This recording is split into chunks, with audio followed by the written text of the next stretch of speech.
Hey, what's up guys? I am Tyrion Lannister and this is my review of Game of Thrones Season 8, Episode 3. Okay, so I apologize for this review being late. I just haven't made a lot of videos lately. I've just been kind of busy with work and some other stuff.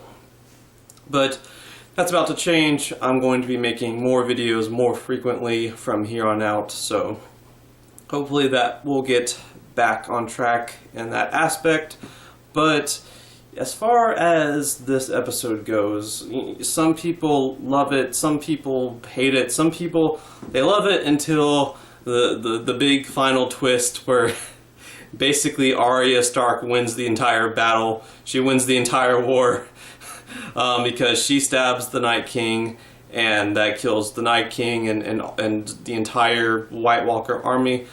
Honestly, it's been a few days, and in a way I'm glad I'm reviewing this a few days after seeing it, because it's grown on me. And plus, they set it up. I mean, they set it up years ago. I think that's been the plan for the writers for years. When Melisandre told Arya that she would close many eyes, brown eyes, green eyes, blue eyes, and Melisandre reminds her of that, and then she quote whatever his name is. I know his name. The guy that trained Arya to fight, he died in season 1, but she quotes him, and because she pretty much knows everything because she has magical powers. And that's not the first time she's quoted dead characters. She quoted Ygritte when talking to Jon Snow. But yeah, Melisandre is just really powerful, and she knows a lot of stuff, and she quotes dead characters. So I mean, I like the consistency of it. I like how it was already pre-set up that Arya was going to be the one to wipe out the White Walkers. I was thinking that, the Night King and the White Walkers, they weren't going to make it to the end. They weren't going to make it to the last episode of the series. Because that just doesn't give enough time to end the story. If the last episode has all the White Walkers and the Night King die, then there's not enough time left in the show to really tie up all the loose ends and resolve the characters' story arcs. So I was thinking maybe the penultimate episode, the entire White Walker army would die, the Night King would die. So that would have been, what, episode 5? Not episode 3. Maybe Cersei and Euron and the Mountain and Qyburn, they would die in like episode 4. Then the entire White Walkers would get wiped out in the penultimate episode. And then the last episode of the season, we would get the ending and the resolution with the surviving characters. But this is kind of close enough. I mean, it's episode 3, so now there's 3 more episodes to deal with: Cersei, Euron, Qyburn, Mountain, the whatever they're called, the Bank people, the Iron Bank. So yeah, that's sort of the last big loose end to tie, and that makes sense, I guess, in a way, to have Cersei be the real final villain, and now we have three episodes of the White Walkers being gone and being defeated, and that's a good amount of time to really deal with the aftermath of that. I mean, I thought it was going to be like an entire season of the White Walkers just going from place to place, killing everyone. Like, they were going to like come close to freezing the entire planet, and it would come down to like one last little bit of hope, one last little battle where there's this one little area of the planet that's not frozen yet, and the surviving characters have to fight and something like that. Because I thought that was the White Walkers' thing. They travel and everything gets frozen, but I don't know. Maybe they couldn't take over the whole world like that, but I think it makes enough sense that they lost in the 3rd episode, and Arya was able to kill them all, and it was prophesized, and Beric Dondarrion died saving Arya, so his purpose was done. That was the point of his staying alive, was to save Arya at that one part, and now he could die. As far as the deaths go, I guessed 5 of them right. I did a death prediction video for this episode, and I guessed 5 of them right. I guessed Beric, Ed, Theon, Jorah, and the Mormont girl. I just, from the writing, the way they're being written, I just felt like their deaths were being set up. But I also guessed Grey Worm and Brienne, and I was wrong about those 2. I think they were kind of red herrings, because once they did that scene with Brienne being knighted, I was really worried about her. I thought she was going to get killed for sure. And when Grey Worm had that dramatic goodbye with Missandei, I was really worried about Grey Worm. But I think they did that on purpose. They wanted us to be worried about those characters. And Sam survived. He survived just by rolling around just falling ass backwards into luck and just falling all over the place. Sort of like how Jar Jar Binks survived like episode 1 of Star Wars because he kept stumbling around. So all the droids are trying to shoot him and he's just stumbling around like an idiot, and that's literally how he lives. that's kind of Samwell's character in a nutshell. And I'm not really upset about it. I mean, let's be honest, Sam surviving yet again is really not that surprising. I mean, he's been doing this shit since day one, just being this goofy guy that always gets really lucky. I mean, it's not like he doesn't have his uses. He's just not the best warrior. He's not the best fighter. I was kind of like, why is he even on the front lines? Like, I know he wants to be brave, but why is he even on the front lines? He's not going to be that useful. Like I said, he's useful. He's just not that much of a warrior. Jorah's death was definitely the saddest for me. That was the one where I was like, man, damn. I mean, I guess I get it.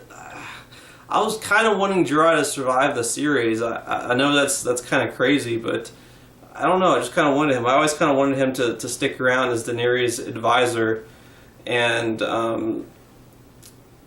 mean, I knew that he was never going to have his romance with Daenerys, but I kind of wanted him to just sort of be at peace with that and remain as the advisor type character. But for him to die saving her, I mean, that's the type of death that he would want, so it makes enough sense. Theon's death was pretty sad.